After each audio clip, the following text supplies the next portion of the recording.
If you went due north from here, you'd actually end up not touching any land to you get as far as the North Pole, which isn't on land either. So there is no land due north of here, which means there's a huge fetch for winds. When you get northerly winds, they've got thousands of kilometres they can blow across. We're not too far, obviously, from the Netherlands and from Germany, but they're sort of that way. Due north from here, check it out on an atlas.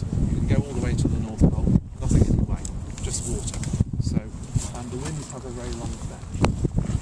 On the north side of Blakeney Point, this side, that's a comparatively high energy environment. But behind this split which is built up, we've got a low energy environment. So as the tide comes in, lots of rivers run down, particularly sort of ones carrying loads of silt which come into the wash and then work around. So what happens in this kind of area at high tide when the water sweeps around the point and comes into this low energy environment? It deposits material which has been eroded perhaps from Birmingham, somewhere like that, inland, which have come down river systems of silt out into the North Sea, carried by currents round into a low energy environment, still waters at high tide, drops down. If you like, what you've got out there now are some of these wonderful salt marshes, which are a real feature of the North Norfolk coast. So these sort of strange serpentine channel areas here you can see. These are covered by water at high tide, certainly by the spring tides, and I don't know how much you've studied salt marshes when you get high marsh, middle marsh, low marsh, but don't worry about it. They're formed in low energy environments, and basically you start off with some bare mud, you'll get silt dropping out which forms the mud, and then algae will colonise it. If you walk right down towards the low tide mark, it's often really, really slippy because the algae create like a surface film.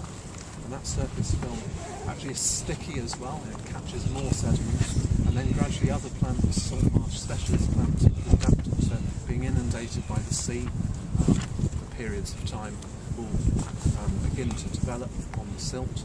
They trap even more silt into their structure when they're covered in water, and the marsh builds up at level. And these salt marshes, which used to run pretty much all the way along the North Norfolk coast from the Wash to here, before man started interfering hundreds of years ago.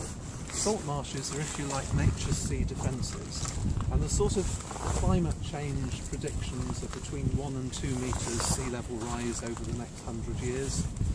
A salt marsh, for no cost to humanity at all, can easily keep pace with that level.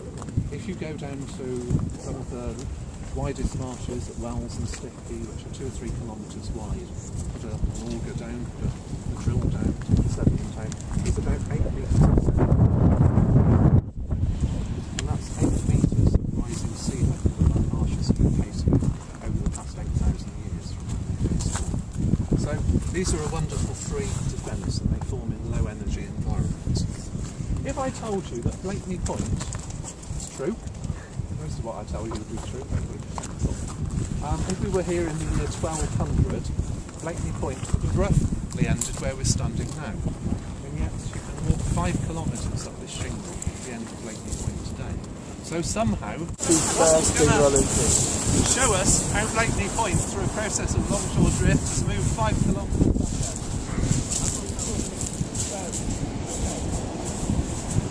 What's pushing you up? The wave action's pushing you up. Okay, the waves run out of energy where you're standing on this side line. Straight back down. So moving in a process of going that way with the wave and down by gravity. That way with the wave and down. That's longshore drift.